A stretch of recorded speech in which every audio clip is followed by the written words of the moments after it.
Television आज के दौर में लोगों की जिंदगी की लाइफलाइन माना जाता है। आज कितने नए नए चैनल्स और हर रोज एक नया चेहरा देखने को मिलता है, लेकिन कुछ चेहरे ऐसे भी हैं जो लोगों के दिलों में ऐसे बस जाते हैं कि इतिहास बन जाते हैं। 80 के दशक में एक सीरियल ने दर्शकों के दिलों में कई सालों तक राज किया, जिसका नाम था हम लोग। और इसमें काम करने वाले कलाकार आज भी याद किए जाते हैं। उन्हीं कलाकारों में से एक थी जॉयश्री अरोड़ा, जो भागवंती के नाम से घर घर मशहूर हो गईं और उन्होंने अपनी अदाकारी से सबके दिलों में एक अलग छाप छोड़ी। आपको शायद सुन के हैरानी होगी, मैं बचपन में किसी हीरोइन को कॉपी नहीं कर सकती थी।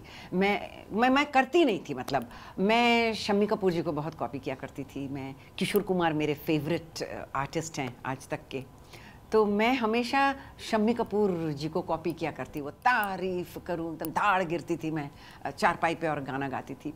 तो हर बच्चे को जब वो फिल्म देखता है लगता है ये जगमगाती दुनिया में हम भी करेंगे। मैं 12 साल की थी तब एक फिल्म प्रोड्यूसर डायरेक्टर ने मुझे, मेरे फादर को बोला कि इसको फिल्मों में आने दो, अच्छा करेगी। My father put his foot down कि नहीं, पहले पढ़ाई लिखाई करे उसके बाद। बचपन से ही जॉयश्री को डांस, थिएटर और एक्टिंग का बेहद शौक था, लेकिन उनका टेलीविजन के क्षेत्र में अपना करियर बनाने का कोई इरादा नहीं था। पर किस्मत के स्टेज पर उनका रोल पहले ही तय कर दिया गया था। कथक सीखा है और राविंद्र की शैली का नृत्य सीखा है और मणिपुरी डांस सीखा है। उसके बाद 9 साल की उम्र से थिएटर कर रही हूँ मैं।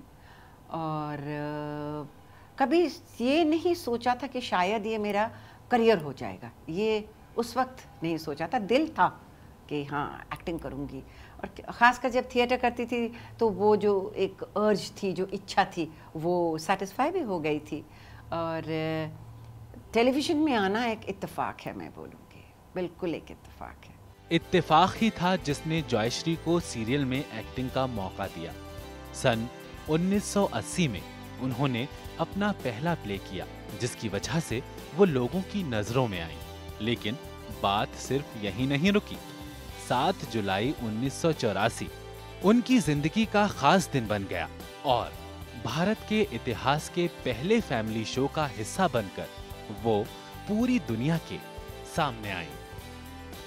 मैं तब जम्मू में थी और मैं रेडियो कश्मीर जम्मू में मैं अपने कुछ स्टूडेंट्स पढ़ा रही थी। मैं अपने कुछ स्टूडेंट्स को लेके गई थी एक प्ले की रिकॉर्डिंग करने। वहाँ पर कोई आए हुए थे दूरदर्शन से, जालंधर श्रीनगर दूरदर्शन से। तो उन्होंने कहा कि मैम आप श्रीनगर आएंगी। मैंने कहा किस लिए? तो उन्होंने कहा कि आप आइए तो ऑडिशन वगैरह दीजिए, आप टेलीविज़न के लिए आपकी पर्सनालिटी जो है सब बिल्कुल सही है। सिर्फ टीवी पर ही नहीं, जॉयश्री ने हिंदी फिल्मों में भी काफी काम किया और लोगों के दिलों को जीतने में सफल रही। फिल्मों के भी ऑफर्स आया, काफ़ी ढेर सारे सीरियल्स भी की मैंने। पहले तो दिल्ली में ही बनते थे, उसके बाद बम्बई में, भुवनेश्वर में जाके किया, हैदराबाद में किया, कलकत्ता में जाके एक फिल्म की मैंने, इंटरनेशनल फिल्म की मैंने। तो ये सब भागवंती के कारण ही हुआ। कहते हैं कला के क्षेत्र में हर कलाकार का ऐसा वक्त आता है जहां उसको सितारे का दर्जा दिया जाता है और कभी गुमनामी के पल भी झेलने पड़ते हैं, जिसके चलते वो अपने आप को कई बार संभाल नहीं पाता। लेकिन जॉयश्री शुरू से ही एक फाइटर की तरह अपनी जिंदगी को जीती रही। हिम्मत मर्दान मदद खुदा लोग कहते हैं ना, हिम्मत रखिए, रास्ता कोई भी मुश्किल नहीं है। क्योंकि मैंने कभी मुसीबत को अपने पे हावी होने नहीं दिया। वक्त की कदर की मैंने, और सवाल ही नहीं पैदा होता है कि मुझ पर मुसीबत हावी हो। पर वही वाली बात है कि अगर भगवान की नेक नज़र हो तो हर मुसीबत कट जाती है। आप अगर जॉयश्री से मिलेंगे तो उनकी शख्सियत से आप बिना इम्प्रेस हुए नहीं रह सकते, क्योंकि इनकी जिंदा दिली ही इनकी खूबसूरत पर्सनालिटी की वजह है। अपने मिड 50s में भी वो जिस तरह से एक्टिव और एनर्जेटिक हैं, वो अपने आप में कमाल है। देखिए, सुबह उठती हूँ मैं, चाय वाय बनाना, कभी पीना, चाय पी के फिर थोड़ा घर वर का देखती हूँ, फिर मैं पढ़ाने जाती हूँ। अगर किसी दिन रिकॉर्डिंग हुई तो रिकॉर्डिंग के लिए जाती हूँ, और जब बम्बई जाना होता है तो तब तो बम्बई में ही रहती हूँ। सुबह उठ के बस जैसे तैसे नहा धो के अपना शूटिंग पे जाना। 12 घंटे का काम होता है, 12 से 13 घंटा। अभी तो बहुत अच्छा हो गया, सिंटा ने 12 घंटा कह दिया है। पहले तो हम 18 मेरे घर आए एक नन्ही परी, जब मैं कर रही थी कलर्स में जो आ रहा था, 18 घंटे मैं काम करती थी। और मैं 59 दिन बाद, after 59 days I came home. Continuous shoot कर रहे थे हम लोग 59 डेज। बहुत ही हेक्टिक हुआ करता था। जॉयश्री अपने घर में लगे पौधों की जिस तरह से देखभाल करती हैं, उसे देखकर ही आपको अंदाजा हो जाएगा कि प्रकृति से इनको कितना लगाव है। इतना ही नहीं, फुर्सत के पलों में भी खुद को हमेशा किसी न किसी काम में बिजी रखती हैं। हाँ, मैं नेचर को बहुत पसंद करती हूँ। मुझे बहुत पसंद है, पोइट्रीज पसंद है, मुझे लिखती भी हूँ मैं थोड़ा बहुत, और पढ़ना पसंद है। और हाँ, मैं एक्सरसाइज फ्रीक बोल सकते हैं आप। वॉक करना, योगा करना, प्राणायाम, फ्री हैंड एक्सरसाइज। मैं जिम पर्सन नहीं हूँ। इनसे मिलकर हमने जाना इनकी सफल जिंदगी का राज। भगवान ने मुझे इंसान बनाया है। I must do something really nice every day. ये मुझे मोटिवेट करती है।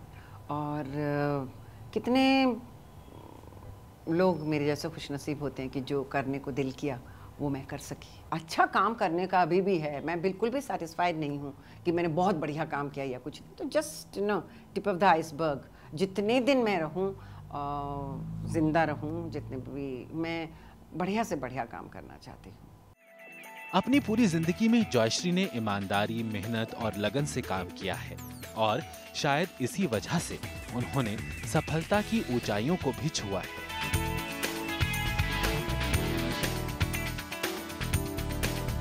यही सबूत है एक सक्सेसफुल इंसान का, जिसने टेलीविजन और फिल्मी दुनिया में अपनी एक अलग पहचान बनाई है और लोगों के दिलों में राज किया है। फ्रेंड्स, बड़े बड़े सपने देखो, उन सपनों को जियो। Be committed, be loyal, be sincere. Sky is the limit. My best wishes to you.